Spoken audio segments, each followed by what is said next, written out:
Coming up on Network Africa, 6 children have been killed after an object exploded in a school compound in Tanzania.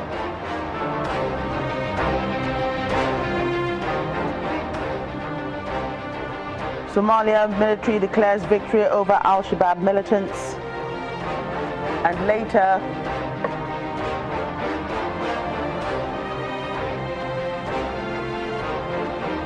later, a civil registration program for refugees has been launched in Ethiopia.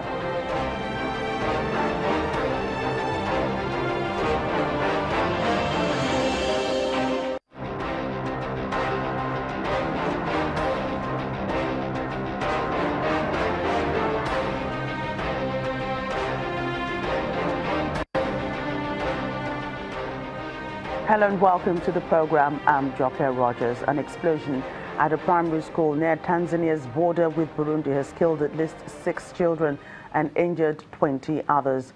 The pupils apparently died when an object they were playing with exploded at the school in Kihinga village.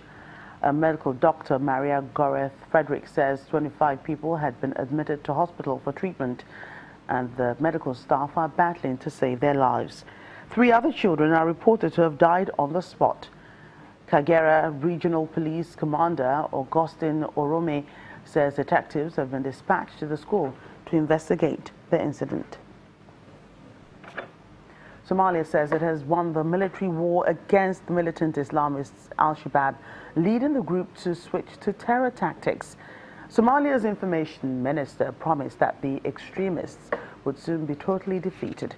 His comments come after it was announced that African Union forces were to gradually withdraw from the country over the next 2 years. The first contingent of 1,000 soldiers will leave by the end of the year. Mr. Osman said that the withdrawal was going ahead despite the devastating truck bomb attack in Mogadishu last month, in which nearly 400 people were killed.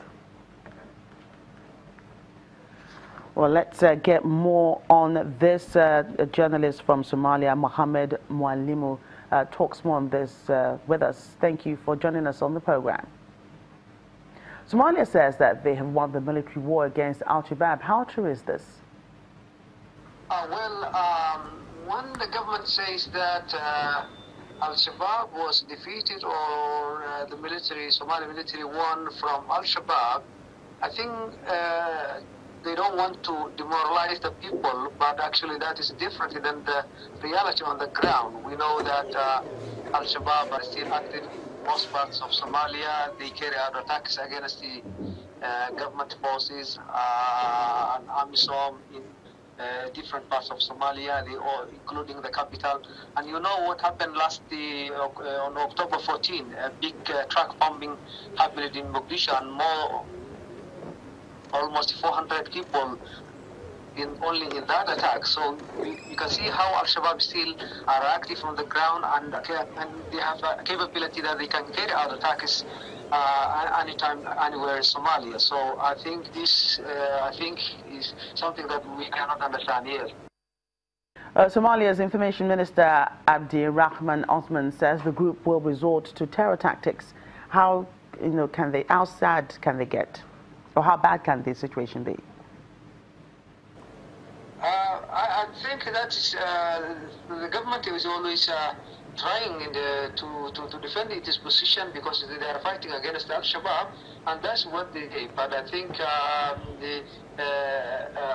what is happening in Somalia, what we know is that Al-Shabaab now carries out, big offensive, sometimes big attacks in the barracks, in the military, camps outside Mogadishu, sometimes in Mogadishu. So since they are still able to attack and sometimes kill, more soldiers, including a number of AMISOM, all time is, I think that's different than the reality here.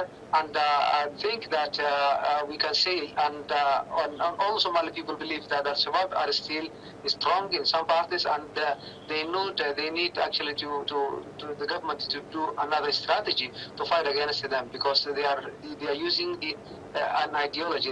They are fighting for an ideology. So the government should actually come up with another strategy that they can defeat for Al-Shabaab. But I think so far the Al-Shabaab wasn't defeated at all.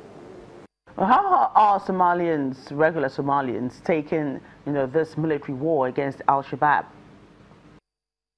Yes, people were publicly speaking on that news about the withdrawal of AMISOM from Somalia. And the news that the government is saying that Al-Shabaab was defeated. But most of the people are really believe that differently than what the government is saying. They say that it's still there are threats of Al-Shabaab. Some people cannot actually go past, and the main streets, some of the roads are closed. There are signs of danger. So I think there is no time that this is not the right time that people can rule out the threat from Al-Shabaab. So they believe that all people were talking about each other,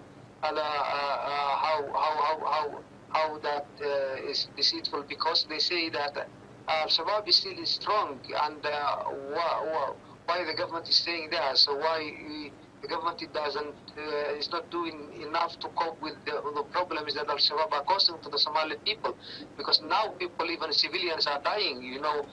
People who died in October 14 truck bombing, most 99% were civilians. So even civilians are targeted. So since all those things are happening, I think the reports that the government is issuing is really different than what in general the population believe. Lastly, the African Union forces are leaving Somalia. What effect do you think that would have? Actually, this depends on their mandate, because they were given a mandate to work until 2018. So I think they are now starting their exit strategy. But I think now with the help of AMISOM, now Somali government has at least some controls in Somalia.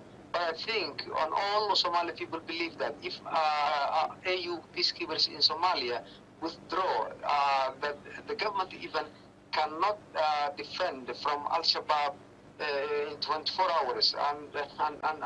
And really, this is surprising to the Somali people, and this is what most of the people are widely talking about today, because they say if AMISOM withdraw, what will happen next to that? It means that Al-Shabaab will come back and just control the whole country, because the government hasn't yet got any more troops to defend against Al-Shabaab, and the system of networking between the governments, the local governments, are not good. So those chances are the chances that militants can get advantage. Mohammed Mualimu, thank you for your time on Network Africa.